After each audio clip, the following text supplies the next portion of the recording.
Pertarungan sengit tidak hanya di Pilkada Jakarta, ada Pilkada Jawa Barat, Pilkada Jawa Tengah, Pilkada Jawa Timur untuk kawasan Jawa, belum lagi di Sumatera dan daerah-daerah lain. Saya akan tanya ke Putri terlebih dahulu deh ya, untuk konstelasi di Pilkada Jawa Tengah ini yang paling menarik nih, bahwa Koalisi Indonesia Maju yang di sana ada juga Partai Golkar, mengusung Pak Ahmad Lutfi dan Taji Yassin Maimun. Alasannya gimana Put untuk Pilkada Jawa Tengah dengan usungan Partai Golkar ini? Ya, tentu kan dari awal komitmen kami di Partai Golkar adalah untuk terus berkomunikasi dengan Koalisi Indonesia Maju dan tentunya sebisa mungkin mendukung calon-calon yang memang diusung oleh Kim yang sekarang sudah berubah menjadi Kim Plus gitu dengan bergabungnya beberapa partai lainnya. Jadi untuk Jawa Tengah ini dari awal memang diskusinya adalah untuk mendukung Pak Ahmad Lutfi dan tentu berkembang dengan wakilnya yaitu Pak Taji Yassin yang merupakan incumbent. Jadi dengan peta elektoral tentunya di Pulau Jawa yang masih menjadi basis massa terbesar, Jawa Tengah juga DPT-nya jumlahnya 25 juta sekian, hampir 30 juta, dan ini tentu menjadi basis massa, salah satu basis massa yang sangat strategis juga di Pulau Jawa. Tentu kami juga berharap bahwa ini nanti bisa menjadi salah satu peta kekuatan Koalisi Indonesia Maju Plus ini untuk bisa mendukung pemerintahan Pak Prabowo dan Mas Gibran ke depannya. Jadi tentu dengan bertarungnya Pak Ahmad Lutfi nantinya dengan Pak Taji Yassin, kami juga sangat berharap bahwa nanti seluruh program strategis yang ada di Jawa Tengah ketika beliau berdua menang, itu nanti bisa berjalan dengan lebih lancar. Dan tentu insya Allah akan memenangkan pilkada di November ini. Lawannya adalah Andika Perkasa, calon lawannya, dan juga Hendrar Prihadi. Bang Ciko, Pak Andika dan Pak Hendrar Prihadi ini akhirnya mau maju, latar belakangnya apa nih? Artinya gini, memang dua nama ini yang memang sejak awal dalam tanda kutip ya bertarung keras di internal untuk memperoleh tiket dari PDI Perjuangan dan termasuk Mas Bambang Pacul, namun Mas Bambang Pacul tentunya kita tahu semua tidak bersedia, dan kemudian kita telah melakukan simulasi beberapa kali, mengeksersis nama-nama, bongkar pasang dengan tokoh luar, termasuk Taji Yassin juga, dan nama itu sebelum ini ya digadang-gadang untuk maju bersama kader kami. Namun akhirnya Ibu Megawati Soekarno Putri dan senior-senior kami di Dewan Pimpinan Pusat memberikan keputusan dan memberikan rekomendasinya untuk kedua tokoh ini. Nah, kami sebagai penguasa dalam tanda kutip di Jawa Tengah dengan suara yang signifikan, dengan pemilih yang loyal, yang daerah yang sering disebut sebagai kandang banteng, tentu mempunyai rasa confidence ya, percayaan diri yang tinggi untuk bisa memenangkan dengan mesin partai kami yang begitu kuat dan teruji. Apalagi sekarang tokoh yang dimajukan Bung Andika Perkasa dan juga Mas Hendi tentunya tidak diragukan lagi, dikenal oleh masyarakat setempat sebagai tokoh nasional tentunya Mas Andika, kalau Mas Hendi tentunya mantan wali kota Semarang yang cukup sukses dan dapat mengangkat kesejahteraan masyarakat Semarang dan mengelola kota dengan sangat baik. Dan ini suatu hal yang saya rasa bagian dari perjuangan kami untuk PDI Perjuangan dan untuk rakyat Jawa Tengah dan seluruh Indonesia sebisanya dengan putusan MK yang 60 dan 70 itu kami memang ingin memajukan kader-kader kami yang memang selama ini kami persiapkan untuk maju menjadi pemimpin di daerah masing-masing atau jabatan pemerintahan lain. Ya. Jawa Tengah, Mas Agung, lagi-lagi sepertinya dampak putusan MK juga impactnya cukup besar di Jawa Tengah. Termasuk tidak jadinya seorang Kaisang Pangarep maju di Pilkada Jawa Tengah. Dan akhirnya Kim mengusung Ahmad Lutfi dan Taji Yassin. Ini dua pasangan ini bukan representasi sepertinya dari Presiden Joko Widodo. Kalau sebelumnya Jokowi ini punya representasi di Jawa Tengah untuk menandingi kekuatan besar PDI Perjuangan di Jawa Tengah.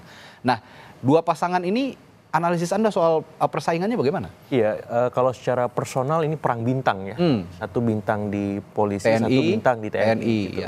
Tapi yang menarik ketika dibedah secara elektoral, memang saya melihat kalau dibedah lebih dalam lagi matriks elektoralnya, dalam tanda petik sementara ini saya lihat lebih utuh, lebih sempurna itu di pasangan Ahmad Lutfi dan Taj Yassin. Kenapa? Karena merepresentasikan pemilih nasionalis dan religius. Sementara di PDIP ini sama-sama nasionalis. Nah, tugas berat lagi nih. Jadi PDIP berjuang tapi kan lebih keras basisnya lagi. PDI itu kuat di Jawa Tengah. Tapi ini pemilih pilkada. Ya.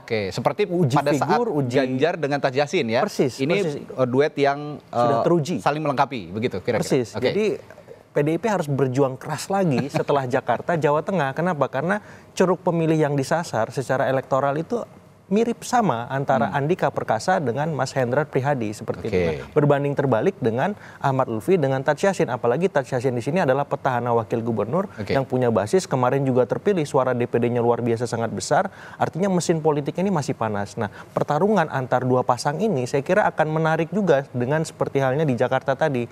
Namun yang akan ditunggu oleh publik apa kejutan-kejutan yang bisa dilakukan PDIP untuk memastikan Jawa Tengah ini kandangnya banteng, bukan kandang yang lain. Tapi ini nggak gampang, ya nggak mudah. Kenapa? Karena Pak Ahmad Lutfi dan Mas Taj Yassin saya kira juga punya format strategi yang luar biasa karena didukung oleh koalisi gemuk. Otomatis semua mesin-mesin politik mereka akan bekerja dan ini bagi Banteng saya kira tantangan yang lebih luar biasa lagi sebagaimana di Jakarta seperti itu. Tapi kan kejutannya setelah Kim mengusung seorang jenderal polisi bintang 3, lawannya langsung dilawan oleh jenderal TNI bintang 4. Persis. Ini yang dibilang perang bintang gitu di Jawa Tengah. Nah, Anda tidak melihat sisi perangkat-perangkat di balik itu, seperti memang ada unsur TNI Polri di balik itu? Ya, kalau Mas Andika ini kan di level lingkupnya nasional gitu. Sementara Pak Ahmad Lutfi ini basisnya jelas di Jawa Tengah.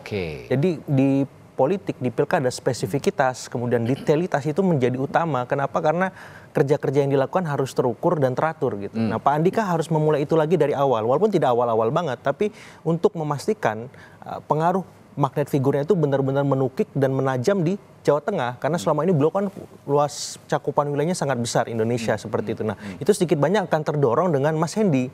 Nah, tapi saya kira format ini sangat menarik. Kenapa? Kalau dibedah secara elektoral di survei semuanya masih kompetitif. Ya, jadi masih ada peluang bagi Mas Hendi dengan Pak Andika untuk bisa memberikan perlawanan sengit ketika memang masing-masing punya visi misi program yang jelas, kemudian bisa bermain isu terhadap masalah-masalah yang existing di Jawa Tengah, kemudian juga bisa juga masuk dalam konteks di mana mereka bisa share soal rekam jejak mereka selama ini, apa prestasi sebagai Panglima, apa prestasi sebagai Wali Kota Semarang, dan saya kira Mas Hendi punya dalam tanda petik porsi yang lebih luas nantinya untuk bisa mengkapitalisasi rekam jejak dia selama menjadi wali kota di Semarang, dan Semarang hari ini luar biasa. Nah, itu yang bisa diformulasi sehingga apa? Sehingga Pak Ahmad Lutfi dengan Mas Taj Yassin ini tidak kemudian bisa terleha-leha, santai-santai gitu. Kenapa? Karena di sisi ini PDIP-nya juga punya kapasitas dan kualitas yang luar biasa. Cuman saya masih tanda tanya besar bagaimana merangkul pemilih-pemilih Islam perdesaan, karena di sana banyak teman-teman Nahdliyin,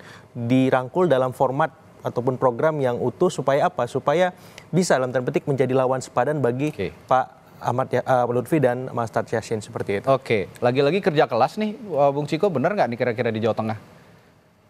Ya, bismillah lah. Kita lihat nanti bagaimana. Kami tapi tetap meyakini bahwa masyarakat Jawa Tengah sudah lebih berpikir rasional dan maju, artinya lebih mengutamakan gagasan-gagasan dan bagaimana mengentaskan problematika yang ada, khususnya kemiskinan yang masih sangat besar di Jawa Tengah, walaupun sempat ditekan ke angka yang cukup signifikan dalam kepemimpinan Mas Ganjar Pranowo, tetapi itu menjadi concern bagi masyarakat Jawa Tengah. Saya rasa hal-hal yang sifatnya primordialisme dan agama dan juga kesukuan tentu bisa kita selesaikan dengan bagaimana kita memberikan gagasan yang baik untuk kemajuan dari masyarakat tersebut. Lebih lanjut lagi nanti strategi politik akan kita bahas dalam dialog-dialog berikutnya nih, di strategi pemenangan begitu ya kira-kira. Kita beranjak deh ya ke Jawa Timur. Jawa Timur ini kalau sebelumnya katanya diisukan akan melawan Kota Kosong, Hovifa Indar Parawansa dan juga Emil Dardak, tapi ternyata PDI Perjuangan kabarnya memajukan Bu Risma, benar nggak Bung Ciko? Kita lihat nanti ya. Saya nggak berani mendahului apa yang belum menjadi keputusan resmi gitu. Dan kita tunggu bagaimana Ibu Megawati Soekarno Putri akan bersikap terkait dengan Jawa Timur. Namun memang bocorannya dalam beberapa hari terakhir Mbak Risma sering berada di Jawa Timur. Bahkan kemarin ketika ada pengumuman calon pilkada di gelombang ketiga di DPP, beliau tidak bisa hadir. Biasanya hadir karena sebagai salah satu ketua DPP, namun tidak hadir, minta izin untuk turun di Jawa Timur. Ya, kita lihat saja nanti bagaimana dan dengan siapa, apakah memang ada nama Bu Risma atau tidak sama sekali, apakah PDI Perjuangan akan maju sendirian atau bersama dengan partai lain, ya kita nantikan saat. Oke, tapi kalau sepertinya kalau di Jawa Timur untuk bertarung sendirian agak sulit nih PDI Perjuangan karena basisnya basis Nahdien yang begitu kuat begitu. Kabarnya dengan PKB nih, Bung Ciko? Bisa. Tapi kalau kita mau jujur, di internal PDI Perjuangan sendiri, tokoh Nahdien juga banyak. Dan kalau bisa dilihat dari survei ya, Mas Agung mungkin bisa lihat ya, di 2 pemilu bahkan 3 pemilu belakangan, pemilih Nahdien itu paling banyak memilih partai PDI Perjuangan, baru kemudian PKB, atau kebalikannya. Jadi antara itu dua aja yang dipilih oleh pemilih Nahdien kalau kita lihat. Kemudian ada Golkar juga di sana. Ini acuannya di Pilpres 2020 di Pileg 2024. Dalam 3 pileg berturut-turut pemilih Nahdien yang memilih PDI Perjuangan itu kita selalu berada di top 2 lah, di 2 besar. 2018 tapi kalah Bang sama Ibu Khofifah dan Emil. Putih Guntur sama Pak Gus Ipul. Nah, itu kan padahal punya representasi Nahdien itu juga Gus Ipul. Artinya dengan kita taruh tokoh Nahdien pun bisa kalah. Oke, Put, Jawa Timur gimana Put sejauh ini? Ya, kalau untuk Jawa Timur tentu Partai Golkar itu menjadi salah satu partai terdahulu yang menyatakan dukungannya kepada Bu Khofifah dan juga Mas Emil Dardak.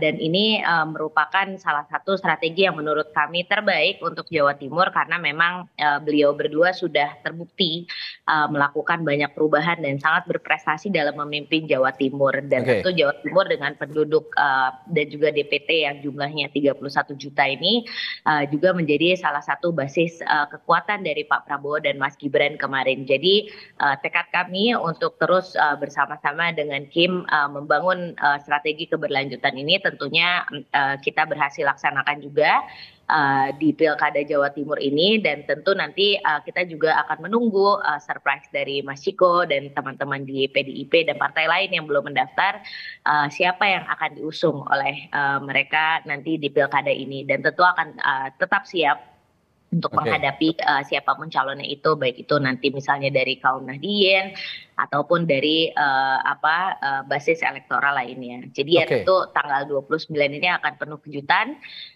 dan kita juga akan mengantisipasi seluruh dukungan-dukungan yang nanti akan disampaikan oleh partai-partai lain juga. Oke, pertanyaan saya berikutnya adalah Golkar dan PDI Perjuangan akur di Banten untuk mengusung Airin. Nah, gimana nih manuver yang kemarin dilakukan Partai Golkar untuk mengusung Airin Rahmidiani dan pasangannya dari PDI Perjuangan? Akhirnya akur, latar belakangnya apa, Putri? Ya, sebenarnya kalau untuk dukungan kepada Bu Airin itu dari awal ya, memang sudah. Bukannya awalnya ke Andra Soni dan Dimyati? Ya, tapi dari sebelum masa pendaftaran pilkada ini memang kami dari awal telah menyiapkan Bu Airin karena beliau memang salah satu kader terbaik perempuan di Partai Golkar. Selain beliau sebagai wali kota Tangerang Selatan juga telah berprestasi, tentu beliau juga adalah ketua umum saya di Kesatuan Perempuan Partai Golkar dan terbukti sekarang suara dari Partai Golkar itu dari basis perempuan dan tentu untuk kursinya itu bertambah. Jadi prestasi-prestasi dan pengabdian beliau ini tentu menjadi salah satu faktor konsideran ketika kita mendukung Bu Airin.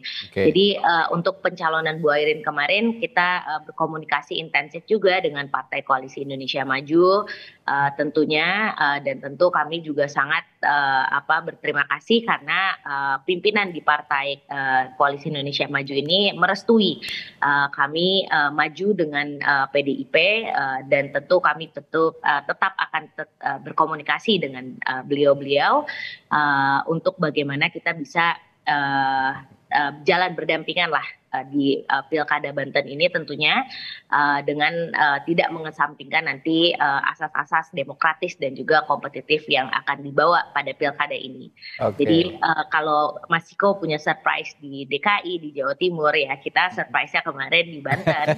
Dan tentunya ini juga sangat mewarnai peta demokrasi kita. Karena ini adalah bukti bahwa memang walaupun kita tetap berkoalisi di banyak provinsi strategis lainnya, tapi karena demokrasi kita yang tetap berjalan, tentu kita masih bisa mengusung pasangan calon lain dengan partai non-koalisi Indonesia.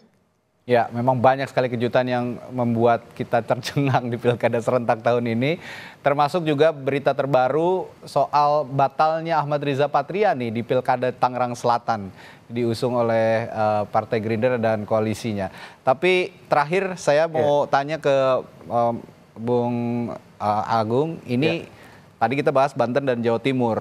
Kalau lihat koalisi Indonesia Maju kan diupayakan di semua provinsi pilkada gitu, ini bisa solid. Tapi ternyata di Pilkada Banten kayaknya rontok nih. Kalau terkhusus untuk bicara koalisi Indonesia Maju, upayanya dalam membangun koalisi yang solid, terus di pilkada sebenarnya masih bisa berlanjut nggak sih? Iya, saya masih melihat memang koalisi Indonesia Maju ini memang lebih pas utuhnya di pilpres, bukan di pilkada. Kenapa? Karena kompleksitas di pilkada itu lebih luas, banyak kearifan politik dan sosial yang harus diakomodasi, dan itu terbukti kontraksi politiknya kalau dipaksa Kim ini di seluruh Indonesia ataupun di beberapa tempat strategis, akhirnya ada benturan kepentingan baik di internal partai di Kim itu sendiri maupun di eksternal masyarakat yang menjadi perwakilan dari kandidat-kandidat tersebut. Terbukti di Banten akhirnya Ibu Airin bersama Golkar dan PDIP misalkan. Dan di sana Kimnya jadi bukan Kim plus tapi Kim minus kan, seperti itu. Di Jabar juga bisa jadi ada kemungkinan Pak Ahmad Saiku sama Pak Ilham Habibie maju. Nah di sana Kimnya juga Kim minus gitu. Bukan jadi Kim versus plus gitu ya. Plusnya di situ ada Nasdem, ada PKS. PKB-nya nggak tahu kemana. Di Jatim kemudian solid, di Jateng juga solid, dan saya akan lihat di Jakarta apakah solid, dan kemungkinan besar solid. Jadi ada beberapa tempat yang saya kira seperti Banten dan Jabar tadi memang tidak bisa dipaksakan. Bahkan di beberapa tempat misalkan di beberapa provinsi lain juga demikian. Sehingga memang saya lebih melihat bahwa ini akan dikembalikan lagi ke anggota masing-masing. Karena ini akan bisa menampung keanekaragaman, kemajemukan politik kita dan kebutuhan aspirasi masyarakat kita. Kalau misalkan tidak, saya khawatir partai-partai menengah atau beberapa partai besar itu akan dirugikan dengan skema Kim atau Kim plus dan seterusnya ketika ada momen-momen krusial politik elektoral, apakah itu nanti di Pileg, Pilpres, Pilkada di 2029. Nah, idealnya ini mengalir tapi tetap terkonsolidasi seperti itu. Baik. Terima kasih narasumber saya pagi hari ini. Kita nantikan kejutan apa lagi nih yang akan hadir di Pilkada serentak tahun ini. Menarik untuk terus kita simak. Wakil Sekretaris Jenderal Partai Golkar Putri Komarudin, lalu juru bicara PDI Perjuangan Ciko Hakim dan Bung Agung Baskoro. Terima kasih sudah hadir di Sapa Indonesia pagi hari ini. Sehat selalu Bapak-bapak dan Ibu. Sampai jumpa lagi. Assalamualaikum. Selamat ulang tahun. Salam. Thank you. Thank you. Terima kasih Putri, sama-sama.